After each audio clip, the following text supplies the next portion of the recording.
Hi, welcome back to Outdoor Gear and Skills.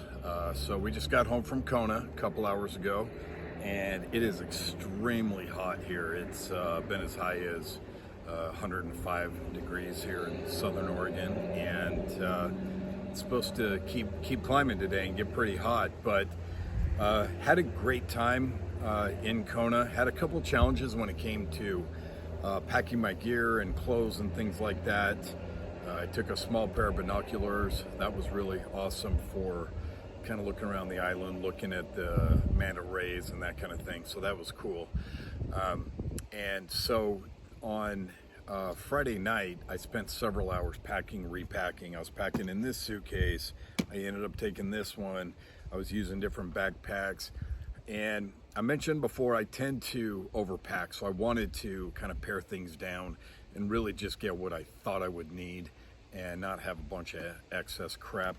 Typically, I take this carry-on suitcase. This is the standard size for a check, or not a check bag rather, but a carry-on. And so typically you'll get a three-piece luggage set. This is the smaller of the three. The set I got was a four-piece, and so it had this little one, and so it's quite a bit smaller. As you can see, it's quite a bit smaller, and so I kind of challenged myself to get in there. And in this one, I used the packing cubes I talked about a month or so ago. They don't fit in there. They're made for this one, but I just felt like I wanted to have things be kind of just really light and ready to go and everything. So I ditched this and I went with this, and it just worked out really well.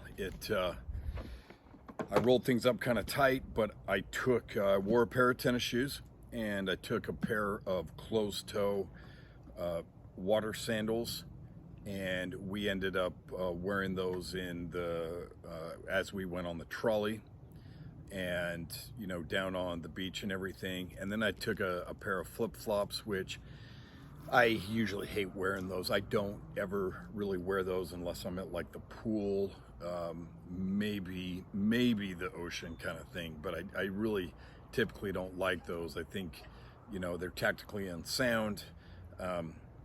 You can slip, you can roll an ankle. I just don't care for those, but I did take those, and so I was able to get 1.5, if you want to call it that, pair of shoes in here, plus all my clothing, some protein bars, 5-hour energies, and my cosmetic kit.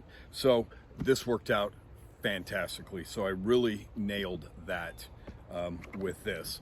And I've talked about 2 different backpacks. I was carrying this SOG backpack for a long time. I liked the way it had a thin section right here that was great for my laptop and journal, and then I put some bigger stuff in here, like the book I was reading, the bullet journal, pens, chargers, all that. And then I'd use kind of these 2 smaller sections. They're not even pockets, just sections.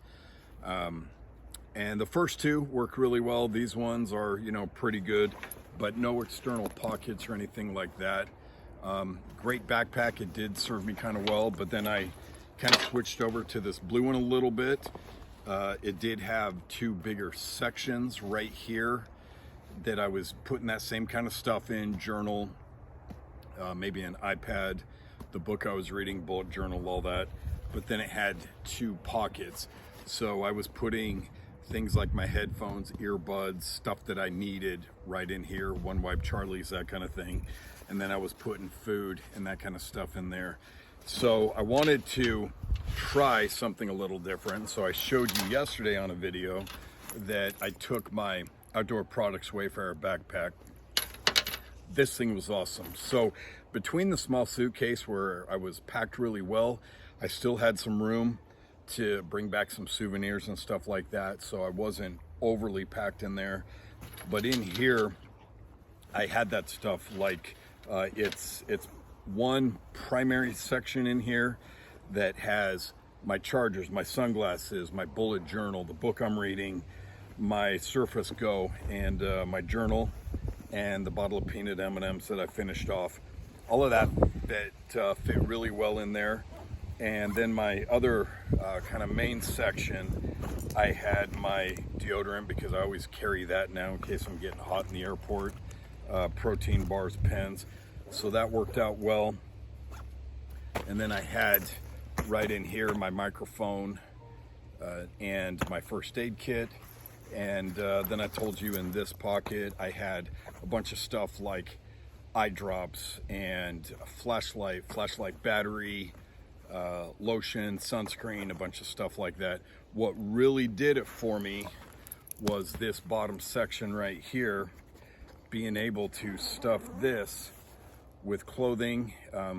Had a blanket from the airline, but I had extra shirt. I had a light pullover in case it got cold. It worked out so well having this stuff in a lower section than it did shoving it in these sections on these other backpacks. I think for that reason, I'm going to make this my travel backpack. So I am going to most likely be heading back to Utah in a few weeks. I'm going to do the same thing with this. Depending on how long I'm there, it'll determine which of the two suitcases. But smaller suitcase, things rolled up, packed up tight. And this, I really just killed it on this trip. It was a great trip. And one of the challenges I had, though, was I left the airport in Eugene, Oregon at 7 a.m. I flew to San Francisco. I had an 8-hour connection in San Francisco. And with the plane being delayed, it actually ended up being a little bit longer. And then flew into Kona, Hawaii, got there around somewhere between 9 and 10 p.m. And then flew out of Kona last night around 11 p.m. Hit San Francisco about 7 a.m. this morning, had a 3-hour connection, and then got back to Eugene at about 12:30. So one of the challenges of this trip is I had more time on the airplanes and in the airports than I actually did in Kona. And so I was trying to account for that in how I traveled. Sometimes I've been in the San Francisco airport and it's been really hot. And if I'm walking around much, I get really sweaty. So I've taken like a change, a new shirt, deodorant, something, try to get cleaned up in the bathroom a little bit. This time, because my connection was so long, I read a book, I called 2 of my friends, took a nap, and the time actually passed really quickly, so that was really nice.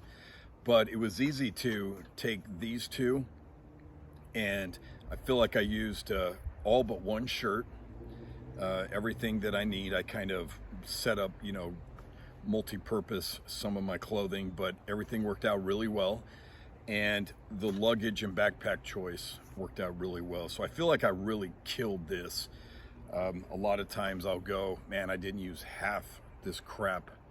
Or I will take, 3 pairs of shorts and end up not needing them, or 2 pairs of pants and I don't need them based on the weather. So I did really well on this, and it was a great trip. It was relaxing, it was fun, but there's just something about packing properly and just really nailing that just feels really good, and using the right gear. So I definitely think we've got a new travel backpack in this Outdoor Products Wayfarer. Just a great backpack. In this section right here, I have 2 small blankets, I have a long sleeve shirt and 2 short sleeve shirts in there, and I could actually stick a little bit more in there. But then it made it really easy to put my books, journal, iPad, in this case Surface Go, in there without having clothes mess everything up at the bottom or the top, having to remove them to get to my stuff. So I would love to hear any mishaps you've had, any things that are working really well for you, killing it when you either travel, when you're flying, when you're doing a road trip, when you're out camping or just adventuring, and see what works for you, what hasn't, and compare notes. So as always, thanks for watching Outdoor Gear and Skills, and we'll see you out there.